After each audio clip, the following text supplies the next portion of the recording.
새로 선출되었습니다. 이제 대한민국은 이제 2달 후면 윤석열 대통령이 내각을 꾸려서 더 나은 대한민국을 건설하기 위해서 노력할 것입니다. 그들을 지지했던 사람들은 앞으로 대한민국의 방향이 아주 좋은 방향이 될 것이라는 기대감을 가지고 생각하고 있을 것이고, 또 그들을 지지하지 않았던 사람들은 대한민국이 좋지 않은 방향으로 흘러갈까봐 또 걱정하면서 그들을 바라볼 것입니다. 우리나라는 그런데 대통령 임기가 5년제입니다. 그래서 이 5년제라는 것은 아무리 훌륭한 대통령이 있다고 한들 5년이면 그 임기가 끝날 것이고, 아무리 비판받아야 할 대통령이라 한들 5년이 지나면 결국에 그 임기가 끝이 난다라는 것이죠. 우리 형제 국가이면서 또 아직 휴전 중인 국가인 저 북한은 지금은 투표를 잘 하지 않지만 예전에는 투표를 그래도 한 적은 있어요. 하지만 1당 또 1후보 체제였기 때문에 항상 계속해서 권력이 이어지고 있습니다. 세계 유례 없는 3대 세습이 시작된 지 벌써 10년째가 되었습니다. 북한의 모습을 바라보고 있으면 저런 모습이 과연 언제까지 저렇게 이어질까 하는 우려가 있기도 합니다. 그런데 분명한 것이 하나 있어요. 바로 저 북한의 모습, 저 모습이 영원히 이어질 수는 없다라는 것이죠. 세계의 패권을 잡은 여러 제국들이 있었습니다. 고대 수메르 제국, 아수르 제국, 바벨론 제국, 페르시아 제국, 이집트 제국, 그리고 로마 제국, 성경에 나오는 제국만 해도 이렇게 많은 제국들이 세계의 패권을 잡은 적이 있습니다. 아마 그 중에서 가장 오랫동안 패권을 쥔 제국은 로마 제국일 것이에요. 로마는 1000년이라는 시간 동안 제국으로 지내왔습니다. 그러나 그렇게 영원할 것 같았던 로마 제국도 역사의 뒤안길로 사라진 지 오래되었지요. 이처럼 사람의 모든 권세와 영광은 언젠간 사그러지게 될 것임을 우리는 모두가 다 알고 있습니다. 그래서 우리가 이 땅을 살면서 온 마음과 정성을 다해서 부와 권력과 명예를 쫓는 일이 얼마나 부질없는 일인지에 대해서도 우리는 생각을 하고 있습니다. 물론 우리에게 부와 명예와 권력을 저 멀리로 내동댕이 치라는 소리는 아니에요. 없는 것보다 있는 것이 훨씬 더 낫겠죠. 여러분, 걸어 다니는 것보다 차 타고 다니는 게 훨씬 편리하잖아요. 아주 조그만 집에 사는 것보다 굉장히 넓은 집에 사는 것이 편리하듯 부와 명예와 권력이 없는 것보다 있는 것이 훨씬 나을 것입니다. 그러나 우리의 모든 생명을 거기에 바칠 정도로 그것이 그렇게 중요한 것인가에 대한 생각을 해봐야 된다라는 것이죠. 우리는 지난주에 우리는 흙이니 흙으로 돌아가야 한다라는 이야기를 나눈 적이 있습니다. 오직 하나님만이 영원을 말씀하실 수 있는 분이시니 우리가 그 하나님을 따르는 것이 훨씬 더 중요하다라는 이야기를 했죠. 여러분들이 항상 그것을 기억하며 살아가시기 바랍니다. 오늘 우리가 함께 읽은 말씀인 이 레위기 말씀은 하나님께서 이스라엘의 제사장을 세우는 장면으로 시작됩니다. 하나님께서 이스라엘을 사랑하시고 또 이스라엘을 구성하시는 12지파들에게 가나안 땅을 다 배분해 주셨어요. 그런데 오직 한 지파, 레위 지파만이 그 가나안 땅을 배분받지는 못했습니다. 물론 여기서 12지파, 배분받은 12지파는 이 요셉이라는 사람이 2개의 지파로 므낫세과 에브라임이라는 그 두 아들이 한 지파를 담당했기 때문에 12지파가 되었고, 실제 이 레위 지파까지 포함하면 13지파인데 레위 지파는 땅을 지목받지 못했던 지파였어요. 그들이 그렇게 땅을 지목받지 못했던 이유는 하나님께서 그들을 특별히 선택하셨기 때문입니다. 그래서 그들에게는 하나님을 위해서, 그래서 이스라엘 백성을 위해서 성전에서 각각 그리고 이스라엘 지파가 머무는 장소 곳곳에 머물도록 하셨던 사람들이 바로 이 레위 지파 사람들이었어요. 그들이 하는 일 중 가장 중요한 일은 제사였습니다. 하나님과 이스라엘의 연결고리를 한 것이 바로 이 레위 지파들이었죠. 그 중에서도 특별히 제사장들이 그 일을 담당했습니다. 레위기의 시작은 하나님께서 하나님의 사람 모세를 부르심으로써 시작합니다. 근데 이 레위기 바로 이전 말씀인 출애굽기 마지막 40장의 말씀을 보면 이스라엘이 회막을 다 건축하고 하나님께 봉헌물을 드리자 하나님께서 회막에 머무시는 장면이 등장을 해요. 출애굽기 40장 34절부터 35절에는 이렇게 나와 있어요. 구름이 회막에 덮이고 여호와의 영광이 성막에 충만하매 모세가 회막에 들어갈 수 없었으니 이는 구름이 회막 위에 덮이고 여호와의 영광이 성막에 충만함이었으며. 아멘. 성막이 완성되고 하나님께서 성막에 머무시는 장면이 등장합니다. 그런데 하나님께서 성막에 딱 이렇게 머무시자 하나님의 영광이 성막에 이렇게 확 충만해지자 하나 발생한 일이 있어요. 바로 모세가 그 성막에 출입할 수 없었다라는 말씀이 등장합니다. 여러분, 모세는 빽빽한 구름이 둘러싸인 하나님의 산, 그 호렙산에 홀로 하나님을 대면하러 만났던 사람입니다.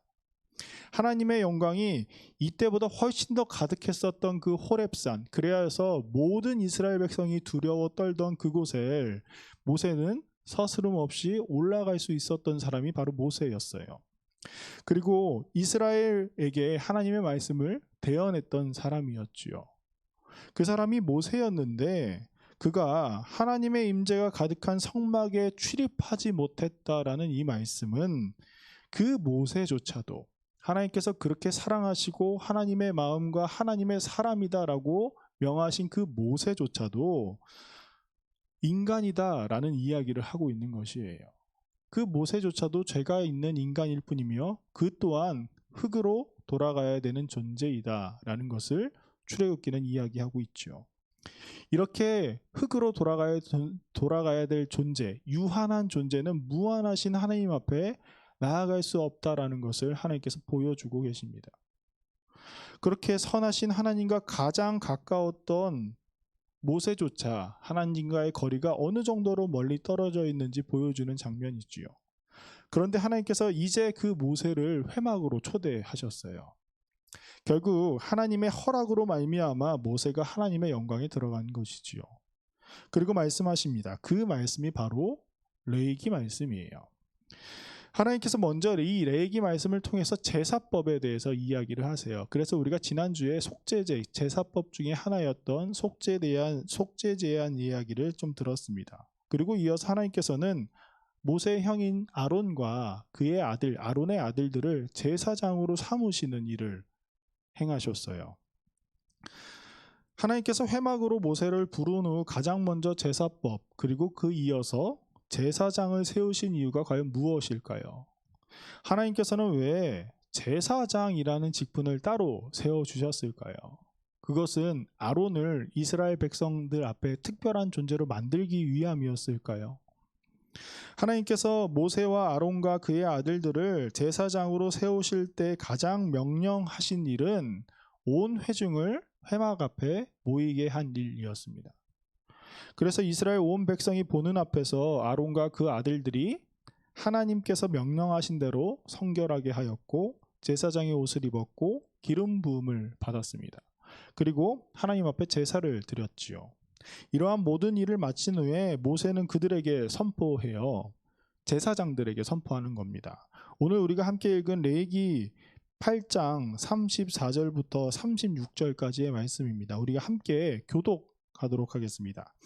오늘 행한 것은 여호와께서 너희를 위하여 속죄하게 하시려고 명령하신 것이니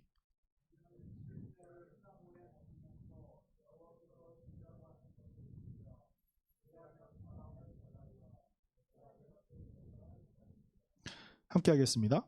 아론과 그의 아들들이 여호와께서 모세를 통하여 명령하신 모든 일을 준행하니라. 아멘. 그들이 7일 동안 회막에 머물면서 하나님께서 명령하시는 것을 지키는 그 기간을 가졌습니다. 그것을 어길 시 하나님께서는 그들의 생명을 가져가겠다라고 말씀하셨어요. 제사장의 위임식이라 불리는 이러한 장면은 단순히 저 사람이 저 자리에 임명되었구나 라는 그러한 임명식이 아니었습니다. 모든 백성이 나와서 하나님께서 명령하신 사건을 보게 된 것은, 그리하여서 그들에게 제사장이 누구인지 알게 하신 이 사건은 단순히 하나님께서 모세의 형 아론을 이스라엘 백성들 앞에 뛰어난 존재로 세우시기 위함이 아니었어요. 바로 하나님께서 제사장들에게 마지막으로 하신 그 말씀은 너희가 어떠한 존재인지 깨달아야 한다라고 이야기하신 겁니다.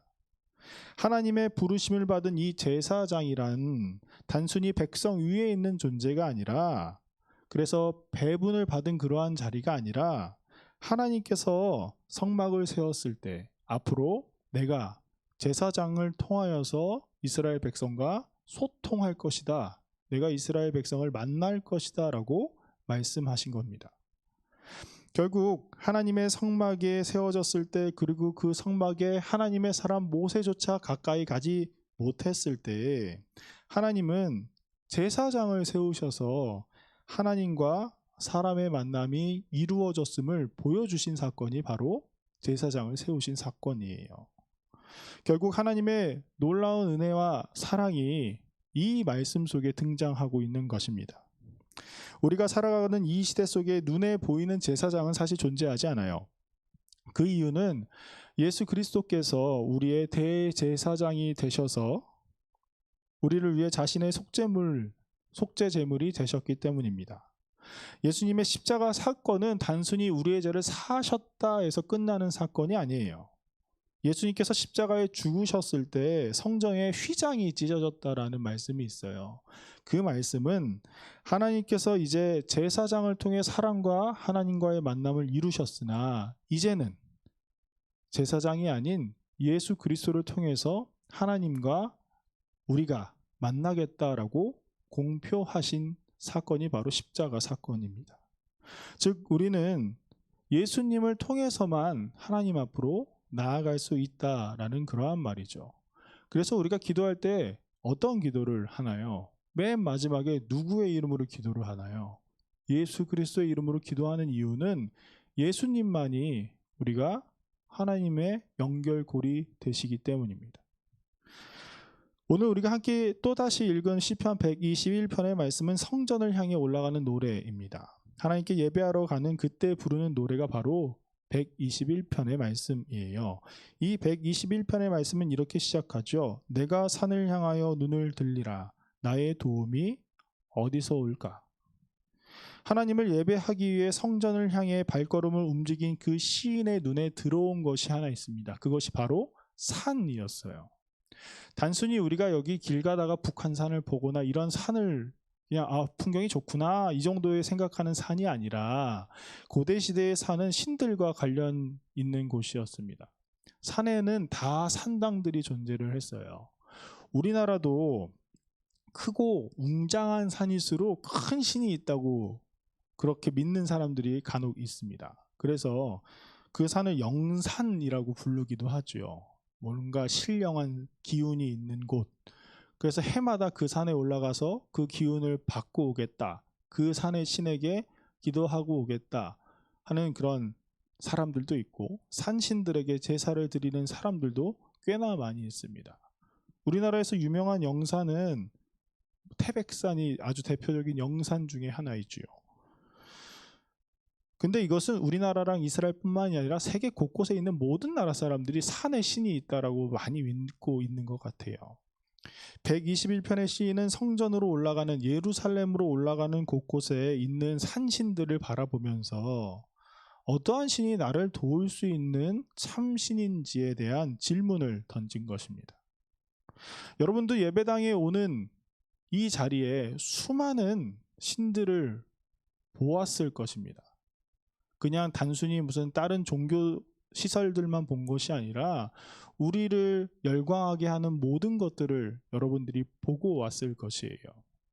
그러한 것처럼 이 시인이 이야기하는 것은, 내 주변에 이렇게 수많은 신들이 있는데 과연 나를 도울 만한 신이 과연 누구인가? 나의 삶에 도움이 되시는 분, 내가 내 생명을 걸 정도의 신은 과연 누구인가에 대한 질문이 바로 시편 121편 시인의 질문이었습니다. 그리고 이렇게 답하지요. 나의 도움은 천지를 지으신 여호와에게서로다.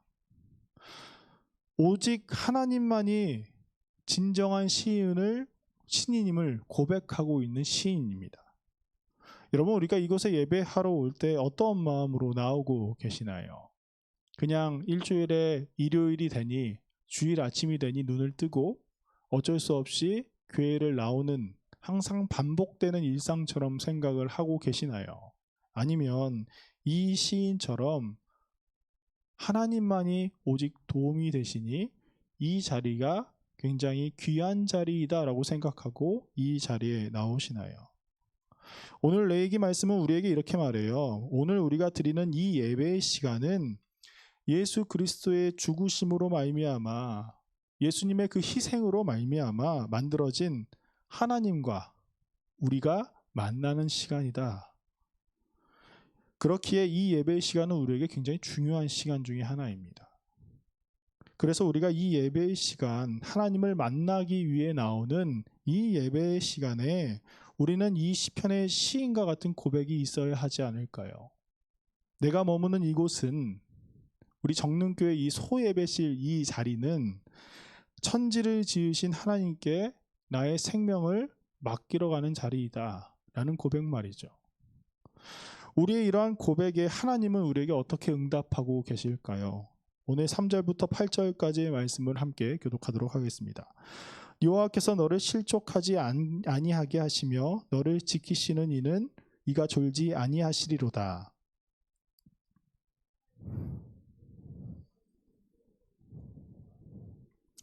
여호와는 너를 지키시는 이시라. 여호와께서 내 오른쪽에서 내 그늘이 되시나니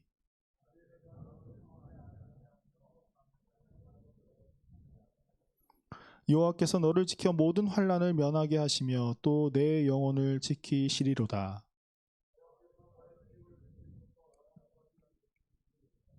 아멘. 여러분, 이 3절부터 8절까지 이 짧은 시에는 지키다라는 말이 8번이나 등장합니다. 특히 이 지키다라는 말, 이 시를 히브리어 원어로 보았을 때 여러분, 시는 굉장히 섬세하게 쓰여지는 거 알고 있죠? 여러분 뭐 공부하다 보면 시 막 음절 다 체크하고 이 시의 중심 메시지 다 알고 있는 것처럼 성경에 나타난 이 시들은 굉장히 섬세하게 쓰여져 있습니다. 이 시편 121편은 이 지키다라는 히브리어로 샤마르라는 말이 나오는데 이 샤마르란 말이 시 정중앙에 딱 위치를 하고 있어요. 샤마르라는 말이 딱 정중앙에 위치하고 좌우로 시 앞뒤로 음절이 다 똑같은 것을 알 수 있습니다. 결국에 121편의 시의 가장 중심되는 메시지는 바로 이 시를 노래하는 모든 사람을 지키시는 하나님이 있다라는 사실이에요. 예수님께서 우리를 위해 십자가에 죽으신 그 사건은 하나님께서 우리에게 예수님을 대제사장으로 위임시켜 주신 사건입니다. 예수님을 통해 하나님과 우리가 만날 수 있다는 하나님의 메시지가 바로 십자가의 사건이에요. 그렇기에 우리는 이 예배의 시간 예수님을 믿음으로 말미암아 하나님 앞으로 나아갈 수 있습니다. 우리가 예배하는 하나님은 어떠한 하나님이신가요? 시편의 저자가 이야기한 것처럼 우리를 지켜주시는 하나님이십니다. 우리가 예수님을 믿는 지금부터 영원까지 지키시는 하나님이시다라는 것이죠.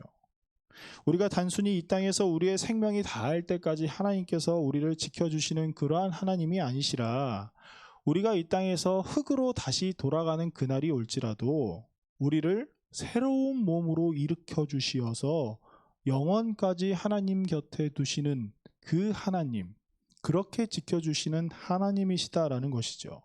그래서 우리가 어딜 가든 무엇을 하든 우리를 지키시는 그 하나님, 그래서 우리가 이 예배의 자리에 다시 안전하게 우리를 인도해 주시는 하나님이 바로 우리가 예배하는 하나님이십니다. 우리가 이 예배의 자리에 들어올 때마다 우리를 지금부터 영원까지 지켜주시는 하나님을 함께 찬양하시기 바랍니다. 여러분이 이 자리에 다시 나올 수 있는 이유가 바로 하나님이 여러분을 지켜주셨기 때문이에요. 그리고 또 이 자리에 나올 때마다 이 자리로 다시 안전하게 다시 불러주실 그 하나님을 기대하며 세상 가운데로 나갈 수 있는 여러분들이 되길 바랍니다. 우리 하나님은 지금부터 영원까지 여러분을 이 예배의 자리에 다시 불러주실 하나님이십니다. 우리가 그것을 기억하며 하나님을 더욱더 믿고 나아가길 바랍니다. 우리 함께 기도하겠습니다. 늘 우리를 지키시며 다시 하나님을 예배할 수 있도록 부르시는 하나님께 감사와 찬양을 올려드립니다. 우리의 대제사장 되시는 주님을 우리가 기억하며 늘 우리의 구주 되신 예수님을 의지하며 하나님 앞에 나아가는 우리가 되게 하여 주시옵소서.